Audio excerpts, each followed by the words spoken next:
രാജകുമാരി ഗ്രാമപഞ്ചായത്ത് 2026-27 സാമ്പത്തിക വർഷത്തേക്കുള്ള ബഡ്ജറ്റ് അവതരിപ്പിച്ചു. 22,13,32,936 രൂപ വരവും.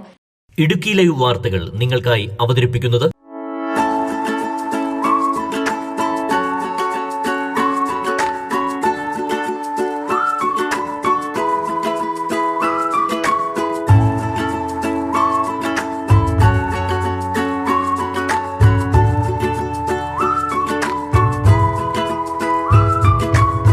₹21,19,110 രൂപ ചെലവും 94,34,31,026 രൂപ മിച്ചവും പ്രതീക്ഷിക്കുന്ന ബഡ്ജറ്റാണ് വൈസ് പ്രസിഡന്റ് ഡെയ്സി ജോയ് അവതരിപ്പിച്ചത്. 2014-2008 കേരള പഞ്ചായത്ത് രാജ് ബഡ്ജറ്റ് നിർമ്മാണ ഉപചട്ടപ്രകാരം ഞാൻ ഈ കമ്മിറ്റിക്ക് മുമ്പാകെ അവതരിപ്പിക്കുന്നു.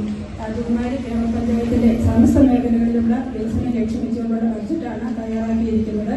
ഒരു കാർഷിക ഗ്രാമമായ രാജകുമാരിയുടെ പലയിനം കൃഷികൾ ആരംഭിക്കുന്നതിനും നിലവിലുള്ള കൃഷികൾ കൂടുതൽ മെച്ചപ്പെടുത്തുന്നതിനുമായി തുക വകയിരുത്തിയിട്ടുണ്ട്. ജൈവവളം രാജകുമാരി എന്ന ബ്രാൻഡിൽ തന്നെ ഇറക്കുന്നതിന് തുക നീക്കിവെച്ചിട്ടുണ്ട്. ക്ഷീരമേഖലയുടെ വികസനത്തിനും ജൈവകൃഷി വ്യാപനത്തിനുമായി തുക വകയിരുത്തിയിട്ടുണ്ട്. ഉൽപാദന മേഖലയിലെ വിവിധ വികസന പ്രവർത്തനങ്ങൾക്കായി 38,60,000 രൂപ ബഡ്ജറ്റിൽ വകയിരുത്തിയിരിക്കുന്നു. അഭ്യസ്തവിദ്യരായ ചെറുപ്പക്കാർ ജോലി ലഭിക്കുന്നതിന് വേണ്ടി പദ്ധതികൾ ബഡ്ജറ്റിൽ ഉൾപ്പെടുത്തിയിട്ടുണ്ട്. നമ്മുടെ പഞ്ചായത്തിൽ തന്നെ ഉദ്യോഗസ്ഥർ ഓഫീസുകളിൽ ജോലിക്കായി എത്തിയാൽ കൂടുതൽ കാര്യക്ഷമമായ പ്രവർത്തനങ്ങൾ ഉണ്ടാകുമെന്ന വിലയിരുത്തലിൽ ഇപ്പോൾ തന്നെ ഇപ്പം നടക്കുന്ന തൊഴിൽമേളകൾ കൂടുതൽ കാര്യക്ഷമമാക്കുവാൻ തീരുമാനിച്ചിട്ടുണ്ട്.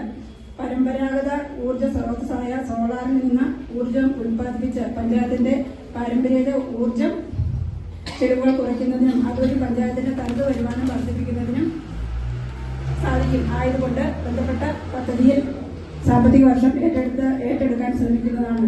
കാർഷിക കുടിയേറ്റ ഗ്രാമമായ രാജകുമാരിയിലെ കാർഷിക മേഖലയ്ക്ക് ഊന്നൽ നൽകുകയും ജൈവകൃഷി പ്രോത്സാഹനവും രാജകുമാരിയുടെ ബ്രാൻഡഡ് വളവുമടക്കം ഉൽപ്പാദിപ്പിക്കുന്നതിനും ബഡ്ജറ്റിൽ തുക വകയിരുത്തി. കൂടാതെ യുവജനങ്ങൾക്ക് തൊഴിൽക്ഷാമം പരിഹരിക്കുന്നതിനും സോളാർ പദ്ധതി കാര്യക്ഷമമായി നടപ്പിലാക്കി പഞ്ചായത്തിന്റെ തനത് വരുമാനം വർദ്ധിപ്പിക്കുന്നതിനും തുക വകയിരുത്തിയിട്ടുണ്ട്. ഏറെ പ്രാധാന്യത്തോടെ ആരോഗ്യമേഖലയുടെ പുരോഗതിക്കും മാലിന്യ സംസ്കരണത്തിനും കുടിവെള്ളക്ഷാമത്തിനും പരിഹാരം കാണുന്നതിനുമടക്കം സമസ്ത മേഖലയെയും മുന്നോട്ട് നയിക്കാൻ കഴിയുന്ന തരത്തിലുള്ള ബഡ്ജറ്റാണ് അവതരിപ്പിച്ചത്.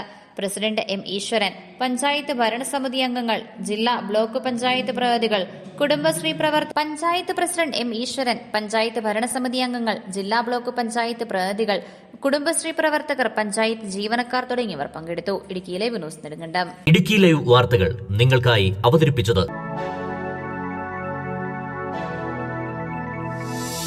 Looking for the right beginning for your child? Admissions are now open for 2026 to 2027 at St. Martha's English Medium Nursery School, Kattappana.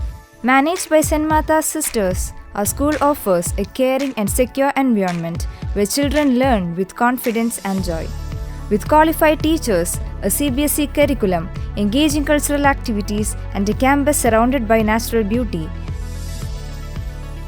we focus on the complete growth of every child.